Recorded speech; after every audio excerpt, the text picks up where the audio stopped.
All right, guys, welcome back to the Foundation of Greatness podcast. This is episode 5. I had some great responses from it. Remember, this episode is unique and this podcast is unique in that we focus at the high school strength and conditioning program working together with a sport program or sport programs to both build a program and unite a community. We know that high school is just unique and that we have so many voices, from academic to outside influences, from trainers and sport coaches and clubs that are outside our walls, and then sports within our walls that are really speaking loudly to the athlete. And what we have a tendency to do is forget that we're not the center, and those voices aren't pulling us. It's the athletes at the center, and we're one of those voices. And so in order to build a program and unite a community, we need to be able to work together. And too often, I know in the world of strength and conditioning coaches, I hate to tell you this, there's a wall of complaints. I can't believe we're being asked to do this. Why won't they let me do what I know what is right? And rather than complain, I thought this podcast would serve as a great resource to show how places are doing it and trying to do it the right way. And it doesn't mean we don't mess up.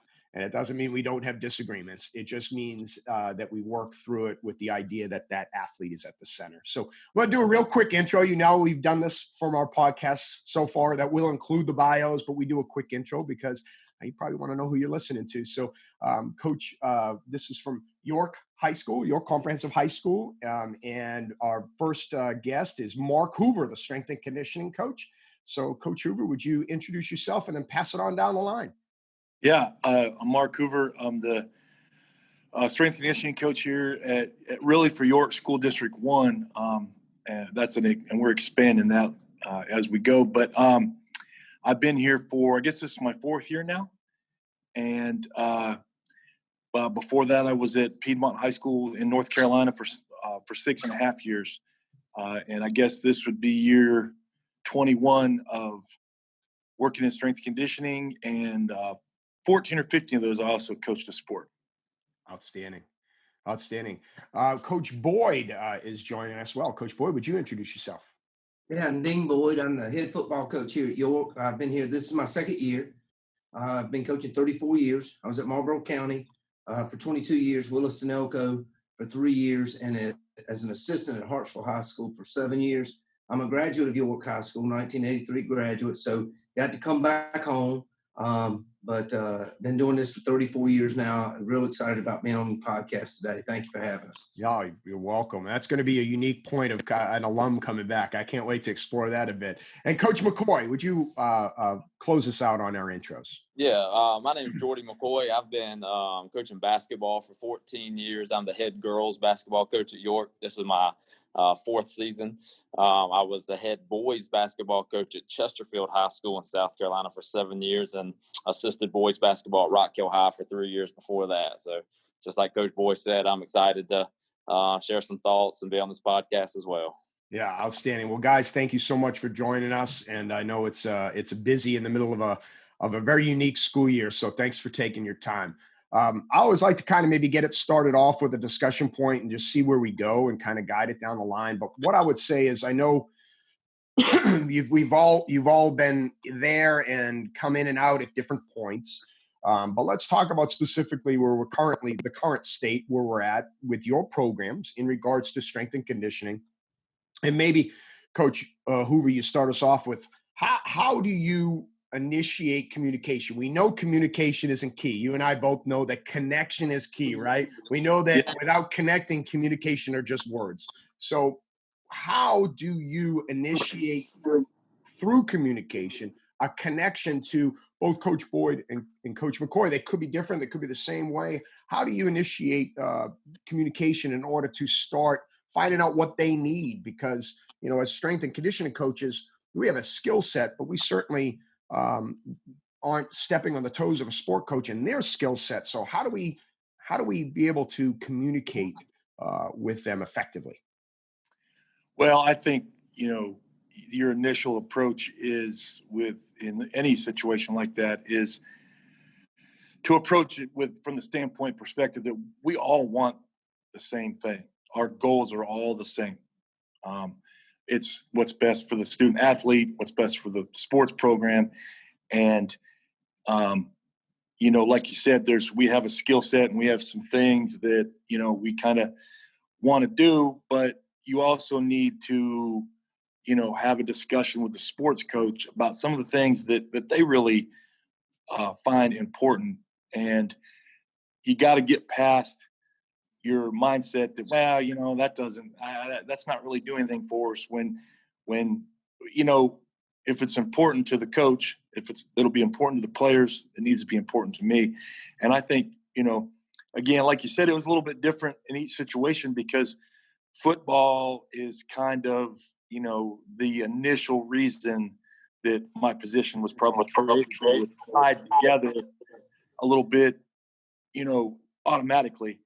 So football is kind of that natural progression. I think with Coach McCoy, it was a little bit different just because, he doesn't necessarily have to use me as a resource. There's nothing, and when we sat down and discussed, how we would progress and the different things we were looking for, it had to be more of a developing relationship from the standpoint that, we had to really be able to work together closely because it wasn't as expected as the football would be. But I think the reason both these guys are on here with me is the fact that even though we might have had different initial approaches, it's been embraced by both sides, I guess, if you want to say sides, even though we're on the same side. It's been embraced by both. And I think it's that initial step towards here's what we both want. How can we get there? It was the key for both in both situations. Yeah, I agree. Coach Boyd, as a football coach, and I think we're all in agreement that football was a driver collegiately, and then obviously trickled down to high school to where it really became kind of strength and conditioning kind of became ingrained in a culture. Not that the other sports, and basketball may be one of the most athletic sports in the world, not that the other sports don't need it, but it was a driver, right? So every movement needs a driver. So football being a driver, in your years of experience, how has strength and conditioning evolved? Because, this is my 31st year in strength and conditioning, but I was 21 at the high school, and I know it evolved quite differently. My first year, it was all about bigger, faster, stronger, the 3 big lifts, until we started realizing, does that really make them play better? And so it evolved a little bit. What are some of the things that you've seen over the last year that are probably the biggest evolutions from a strength and conditioning component that impacts football at the high school level? Well, I started at about the same time, a little bit earlier than you did. And actually, when I played, the only thing that we had in our whole athletic department was a universal machine. I can remember kids, because I think it went to 220 and it was a machine. We'd have kids that could get other kids to stand on the bench to do the bench, get more weight on it. But it's gone from a time where there was no really weightlifting program. And one of the things that I'm proud of is that at Marlboro County, we were one of the first, one out of maybe 4 in the state of South Carolina that hired a full-time strength and conditioning coach. And I think that a lot of that had to do with the fact that I was a strength and conditioning coach at Hartsville High School as an assistant, and it was just too much. It's like being an AD all those years and being a head football coach. It's too much. One aspect of what you want is going to suffer. When I was the head football coach and AD at Marlboro County during the fall, my athletic director duties suffered. Those fall sports basically had to kind of go on their own until football season was over, because I was going to make sure we're doing everything we had to do in football. But as far as the weights are concerned, when we started out, it was more about squatting, bench pressing, and probably power clean. And that's all we really concentrated on. The speed aspect of it, we got into some of the surgical bands that you could use. And I've told Mark some of the stories of some of the things that we've done over the years, but we really didn't break it down into, all of us, if you were in physical education in college, you had all those courses on anaerobic exercise, aerobic exercise, and the breathing, the Krebs cycle, and all that kind of stuff. But if you were like me in college, it kind of just went over your head. You were trying to get your B's to get out of school. You really didn't understand the breakdown of the human body. And I think that's the biggest aspect I see now with dealing with Mark and dealing with what we're doing. Some of the things that we do, I look at and I say, okay, how does that help us? How does that help us become a better football player? And having a guy on staff that can sit down and explain that to you sometimes, because that's not my area of expertise anymore. I don't look at weightlifting as much as I just want my kids stronger. I want them faster, and I want them to be ready to play on Friday night. Well, that's easy just to say those three things. Yeah. Trying to get those kids like that is hard to do. And you got to know the breakdown and you got to know the physiology part of the human body to be able to do that. Yeah. Coach McCoy, pretty much the same question for you. I know, and I was fortunate enough to work as an assistant in the NBA level. So basketball was kind of in my beginning, which is weird. I went from an NBA to high school, but I think it was a good decision for me. But I know early on it was, oh boy, if you lift, you mess up your shot, and you it's bad for the sport. And baseball had the same, early steps that if you lifted, it would decrease your athleticism or your skill, right? So how do you still see that in your sport? How is your approach to strength and conditioning in regards to an athletic and skill-based sport? Well, I think, first of all, for us, we sell it to our kids as we're trying to build a better athlete. We're not trying to just build a better basketball player. At York, we're a school of 1,600, but we have, we have a good bit of multisport athletes. So when they're in the weight room, they're not just training for basketball season.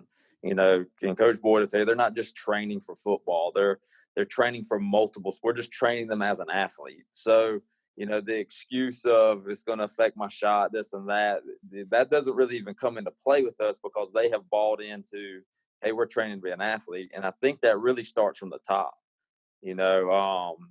Coach Hoover will tell you, the new way of lifting, I say the new way of working out, it's different than it was 10, 20 years ago where everything was bench, squat, power clean.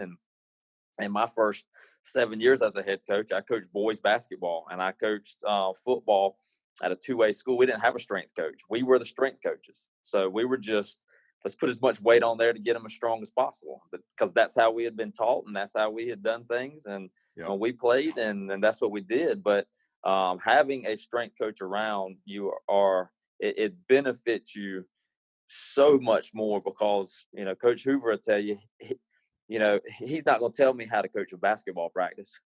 So why should I really have much input on the strength and conditioning part? Our working relationship, I tell him, exactly what I want for them to get out of it. And then he formulates, his knowledge with a plan and what we want as coaches and puts it together. But going back to from the top down, Coach Hoover has a plan. The kids see that I buy into it. And I see that with our football program too. Our kids see that Coach Boyd buys into it. And if we don't buy into it, if we're making snide comments to the side or the kid, then they're not going to buy into what we're doing. But when they see that the head coach and then in turn the assistant coaches buy into the program, they don't especially if they have respect for you as a coach, they do not question it at all. They just do it. They just know. They don't even need to know why they're doing it. They just do it because we believe in it, and that's what we believe is going to make us better. Yeah, I want to dive into this concept a little from all three of you guys in regards to making snide comments and buying in this concept here. And I know it happens on both ends. So you might have an athlete that didn't get to play as much, didn't get the minutes they want. They're going to come in that weight room, and boy, we see them a lot as strength coaches, right? We're going to see them in season and off season. So you're going to see them a lot, and it's real easy to get a little bit of this going on. So from a standpoint of a strength coach, how do you support the program? Because I think, again, it's these multiple voices that we have to control. And then from a sport coach, after maybe Mark explains how he handles negativity from a sport in his weight room, I know how you handle negativity from the weight room, in your weight room, Coach Hoover, but how do you handle the negativity talk? How do you stay alert to it, and how do you handle it? And then from a sport coach as well, how do you handle when you don't know what you don't know? In other words, hey, it's easy to say, my team's benching more, so I must have a better football team. But then they don't play well, and you're like, man, what in the world's going on? Like, how do you do when Mark wants to integrate a unique eccentric loaded deadlift with some jumps, and you're like, man, how does that make us stronger, faster, quicker? Well, he might be just worried about making you better. How do you have that communication to talk the language? Because it's like talking Japanese to a German person. Like, it may not be able. How do you use those words as a sport coach with him, and how do you receive them? How often do you guys talk? So to stop that negativity from occurring. But Mark, how do you handle on the front end in the weight room? Well, I think that, you try to have as individual conversations as possible. Luckily, I have not had to deal with that a whole lot. But actually, Coach Boyd and I were just talking about a situation we had yesterday with one of our young players. And I think you try to avoid making it a big scene in the weight room, and maybe you just pull a guy to the side or a girl and say, hey, what are you even doing? If that's how you feel about this whole situation, I mean, why are you even in here? You could be in a PE class over there playing, whatever they're playing over there right now, and you're in here, for that time anyway. And you just try to make them understand that even if they're not playing, they're still need to be the best version of themselves. And that's, I tell the kids, I tell the coaches, I say that all the time, is that my goal is really for them to thrive as a human, And I think that, you handle that way, also staying in my lane. It's not really my direct job to get into that conversation, So I'll approach it more from, well, then why are you in here with me right now? Why aren't you talking to Coach Boyd, Coach McCoy about the situation, Yeah, what you say right there, I think, is a key. I think that, early on in my coaching, I did a lot of yelling and stomping, and it wasn't really effective because it didn't build a connection. And then kids just going to tune you out too. So you don't want them to tune you out. You want to be a connector to the sport coach. So two things, our kids rely on social media and behind the scenes. It's easy to say something when you can't be seen. And so one of the things we would do is we would say, hey, listen, if you say something in this room, we would address it right off the bat. Heck, it was in our syllabus about a sport coach or a program or a school or even a teacher. It will be shared. Just let you know, I'm going to share that because I support them equitably to them supporting me. So I'm not going to get you in trouble. I'm not going to do that, but I'm going to ask you to go speak to that coach. Now, if you don't, I'm going to speak to the coach. I don't want to do that. I'm going to provide that opportunity to you. I have a weekly report back to parents as well, and I would let them know the same thing. Now, that doesn't mean it ever reduced conflict. In fact, it sometimes invited it, but they knew ahead of time that was going to be the way it was. So it wasn't the appropriate way to communicate. And I think what you just said is teaching them to be men and women of character, right? That doesn't say things behind people's backs, but goes and addresses it, because you never solve the issue behind the back. Sport coaches, from your standpoint, when you struggle with something, you see an exercise, or maybe maxes aren't the focus anymore. How do you communicate with the sport coach to get a better understanding of why? And maybe if you don't agree with it, how do you guys navigate that unique situation? The way we look at it and the way I do it is back in the day, we used to say, okay, we need to have 20 guys benching 200. We need to have 20 guys power cleaning 225 or 200, and 20 guys squatting 300, and we feel like we were going to be pretty good. I don't concentrate on that much anymore. Basically, what I do is I just make sure that our guys are all working, they're all buying in, they're all believing in what we're doing. A prime example is that when I first got here, we had a ninth grade group of guys that there are a lot of edgy guys in that room. And I got in here in April, and I knew we were going to have spring ball in May, and I started going in there, and they'd been in transition. The former coach had been out since November, and so there was not a leader within the football program, and that group, nobody could tell them what to do. So when I first got the job and I walked in there the first couple times, I finally had to walk back out because I knew that I wanted to have a big crowd come out for spring ball in May. But if I went in there and seeing what I saw at the time, I probably wasn't going to have a big crowd because I was going to go berserk on a bunch of them. So I told Mark, I said, Coach, I said, I'm going to leave it with you until May. I'm not going to go in there and I'm not going to interrupt and I'm not going to get going because I see guys that are trying not to dress out, and he's doing everything he can do to keep them just active. But there was no leader. So when I hit the floor running in May in spring ball, I laid down the groundwork. I said, this is what you're going to do, this, this, this, and this. And if you don't do it, you're not going to be in there. You're not going to be a part of the program. I trust what Coach Hoover's doing. I trust what our weight program's about and what we're trying to do. And you are too. If you don't do it, you're gone. And from that point on, it kind of took a new turn. Our guys have bought in. Don't get me wrong. It's like any high school and any place else. You're going to have one or two. You're going to have 10%, the old bell curve. You're going to have some of that.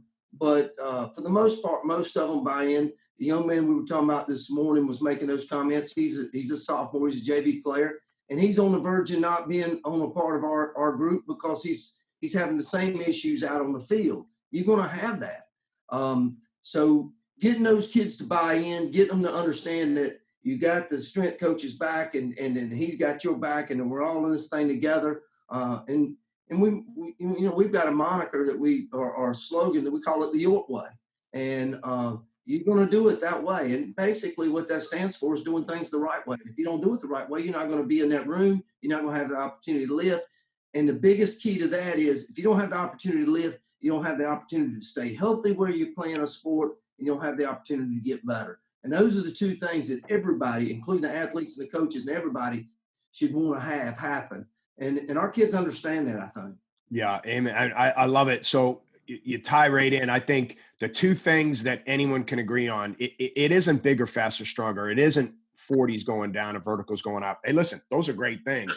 It's if I work with you, whether it's a sport coach, whether it's working on rebounding with Coach McCoy, or whether it's in the weight room with Coach Hoover, did I get better? Am I better at my sport? And did I play more? Was I on the sideline? If I squat 600 and I spend half the year on the sideline, that 600 didn't help me a whole lot. So 100% agree with you. And it ties into your initial comment where back in the day when we started, we looked at numbers and we had to have so many bench, squat, and cleans, and it almost guaranteed us a winning record. Well, that's because not many other people lifted. I think the biggest evolution to me, we started with that conversation, has been more people lift now. And so strength across the board has been standardized. And so, listen, you still have to have those numbers. It's not when people hear me talk, they think, oh, he doesn't care about it. No, you still have to be strong. But that being the indicator of allowing you to win isn't what it once was. There are other things that are going to do that. And if you're not addressing those other things, you better hope you have more genetic potential in a team across the way, or you're in trouble.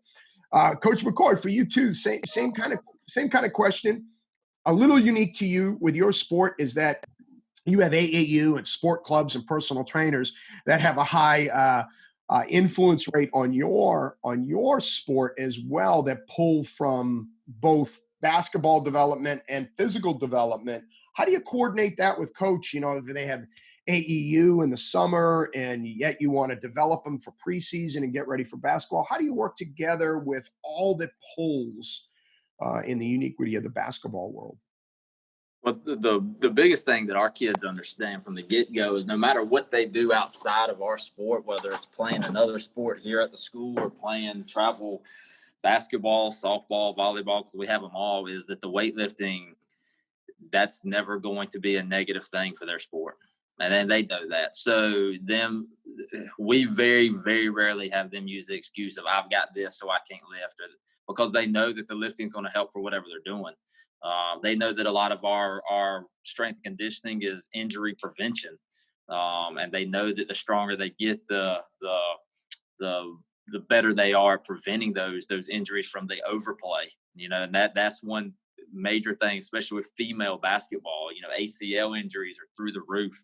They've gotten better within the past handful of years, but that's a common injury that happens with female basketball players. And not only is it a common injury, it's a longer recovery time than the male athletes. So just knowing that buying into the lifting helps them in multiple ways. But I'll be honest with you, coaching females in the weight room, Hoover will tell you this, it's so much easier than coaching males. 100%. They're my most favorite group by far. They are glad somebody is giving them more athletic attention than what they've gotten in the past. Yeah. Because they normally get put on the back burner. And here at the school, we have our own fourth block, which is just female athletes.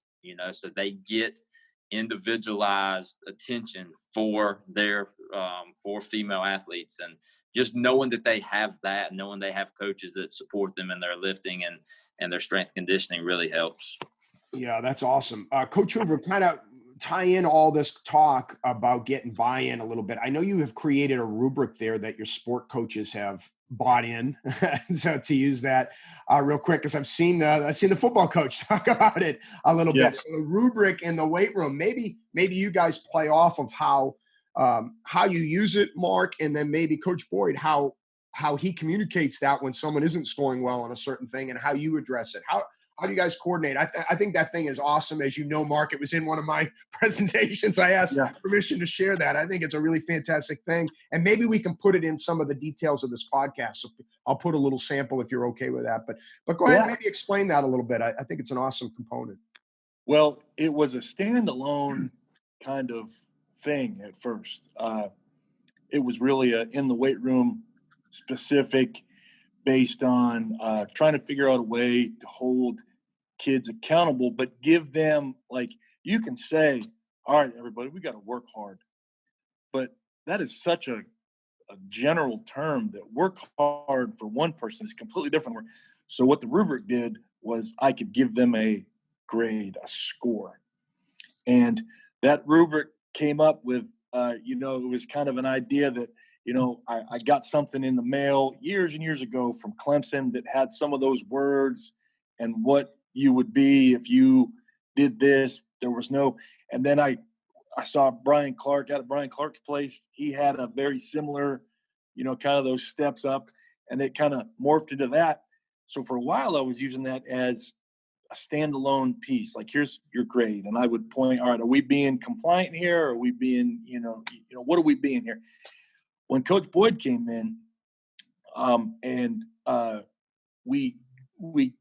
York way and the rubric now there's no, they've morphed into the same thing. And even though the York way started as kind of the football term, and you'll see that on the football, on our sweatshirts and on the wall and things like that, I use that now as just a general term for all of our athletes.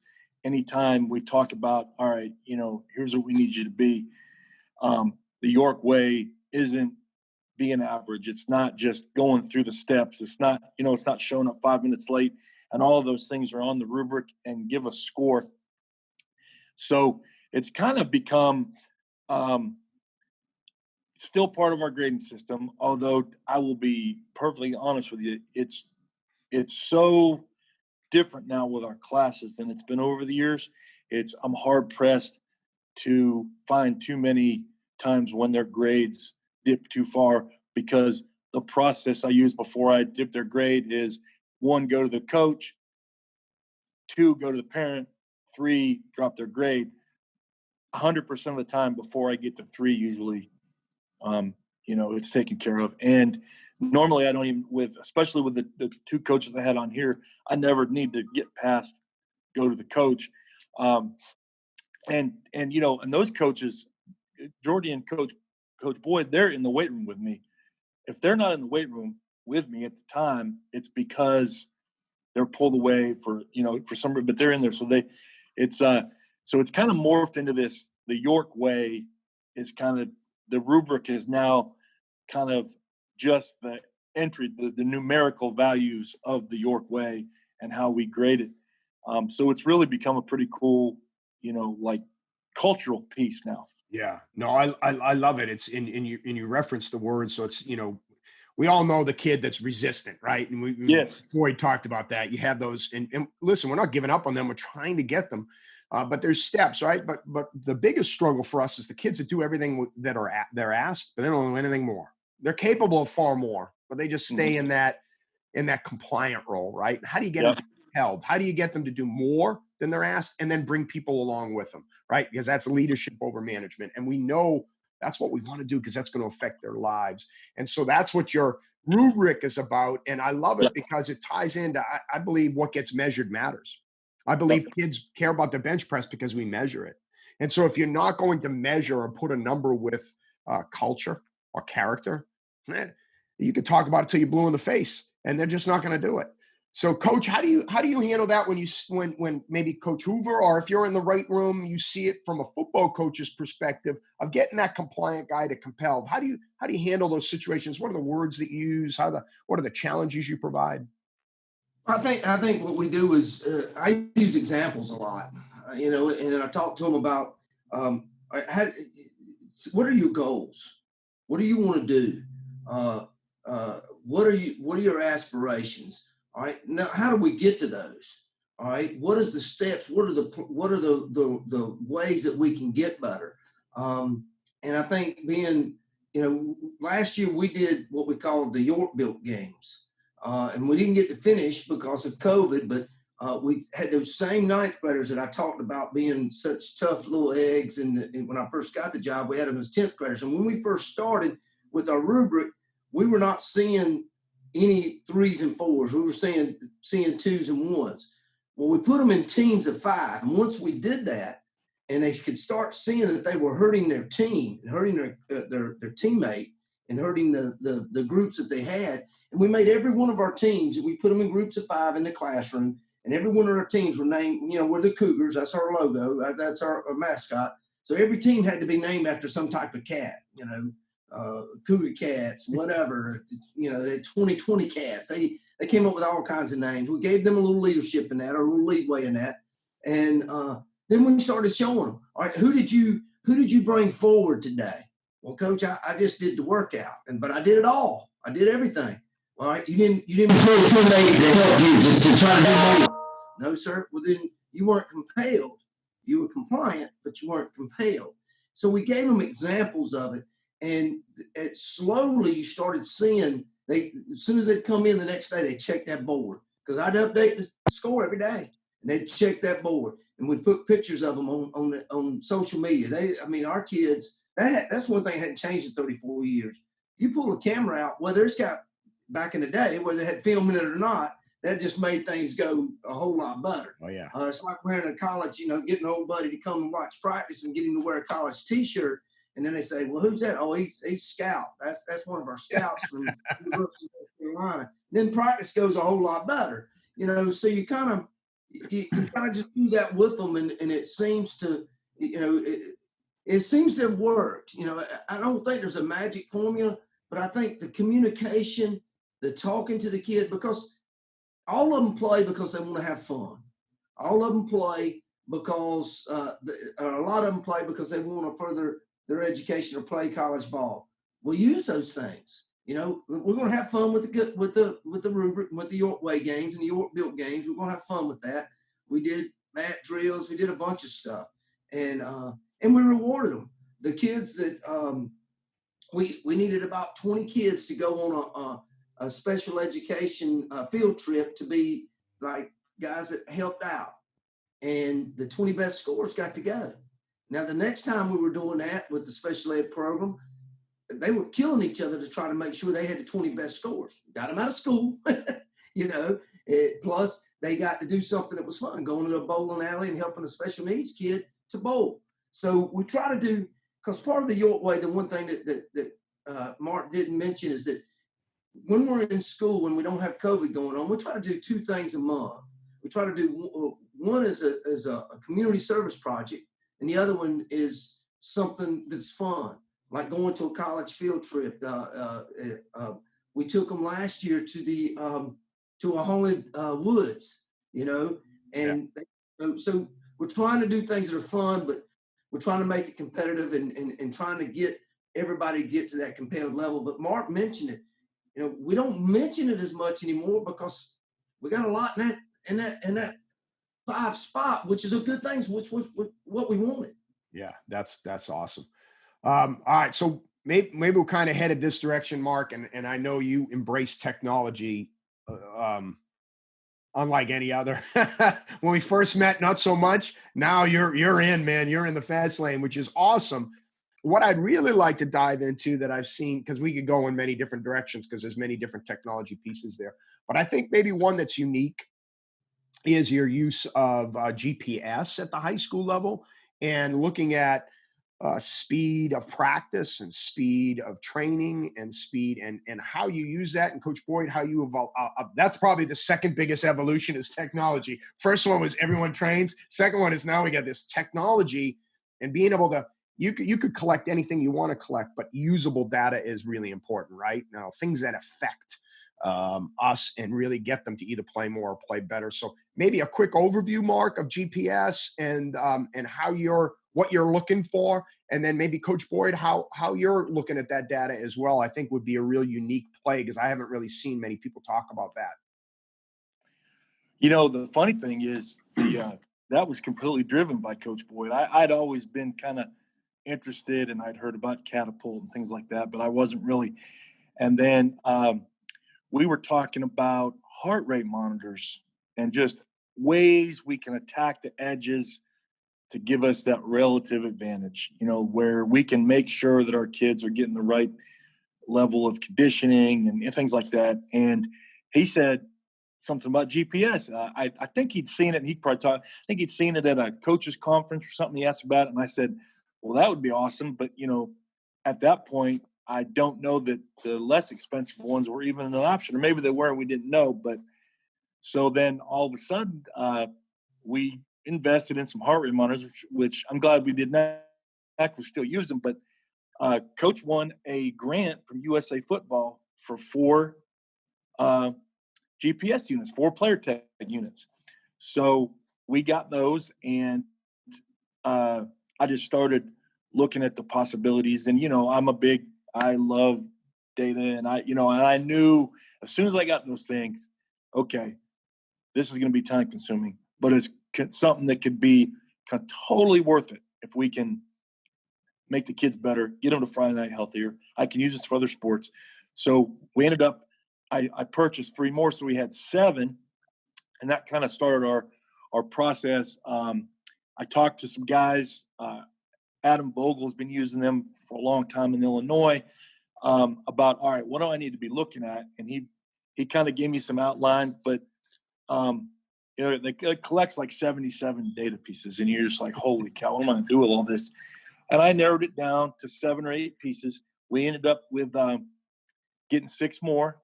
Believe it or not, people didn't cash in the things that, like Coach Boyd won the 4 things. We cashed it in. Some people didn't. So they went back around to people that were using them successfully, I guess, and offered. He called me up and said, hey, you want some more? Yes. So now we have 13, and we put them on 13, usually the same guys. Really, I think what it helped with is looking at kind of that high performance practice model where you say that all right, we're going to be high volume on Monday, and then we might be low volume on Tuesday, and then moderate volume on Wednesday, and then low again, high speed on Thursday, and then high volume on Friday. And well, that's easy to say. So when you're saying volume, are you talking with the GPS in particular distance or intensity or both? Yes, intensity and high speed. High speed volume, like the volume that they're getting at and it's not just volume, it's volume at a specific level. Yes, that was one of the things that some people use that, that I've talked to, and some people don't. I eliminated volume completely as one of the. I give coach a report, and we talked about it. But one of the things I eliminated was because if you have 7,000 yards of volume, but only 73 yards of sprint volume. I mean, in football particularly, you get a lot of what Adam Vogel called, we're talking about junk volume, because they're walking from here to their water. To get, so you're getting all this volume. Well, I wanted to get rid of that noise. Some people, I know Robbie Cole is looking at that. Another guy here in South Carolina that has purchased some. I think he's looking at that a little bit. But for me, I really wanted to know how much time they're spending at 90% of their max velocity and at 80%. So we're really moving, and then compare that to what they're getting in the game. So it's a process of data collection that's really going to be a multi-year process.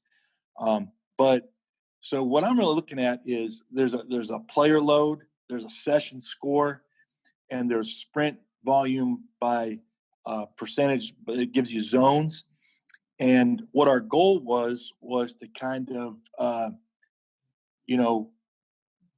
have a high, low, moderate, low, high practice session. And I will give Coach Boyd all the credit because it's easy for me to collect that data. I mean, I can collect that all day long. If I take it to him and he ignores it, and it didn't really make any difference, I wouldn't even be using it. If we had done that and he had just been like, yeah, we're not. So I will, and I have a funny story. I tell this. I don't know if I've told Coach Boyd this or not, but I've told coaches that have asked me, and maybe even you, about is that after our first, I kind of joke that for a sport coach, no one's ever going to be in shape early. So after our first scrimmage, I thought maybe it was first scrimmage or maybe it was the second one. I thought, I thought we were in pretty good shape, and that was in my mind. And Coach Boyd was like, I think our big problem was we weren't in shape, so we're going to really get it next week. Well, I got a little worried about that, how much volume we were going to get.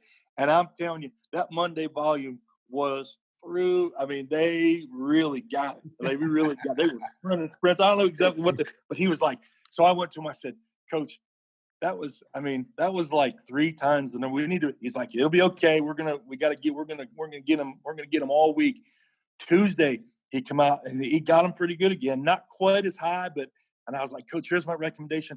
So I went to him on Wednesday morning. I don't even know if he remembers this, but I can't remember if it was before the second scrimmage or the first. I don't remember exactly, but I went to him and I said, Coach, I'm begging you, please go low on Wednesday. Go low today. We've killed him. It's time for a low. Then go back Thursday and do whatever. It must have been during the scrimmage week because we didn't have a game Friday. I said, but he said, nope, we're going to run him. I'm running him today. We're going to get him today.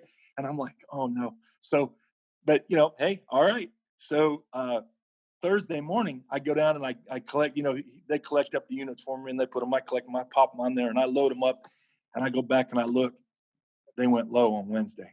They went low on Wednesday.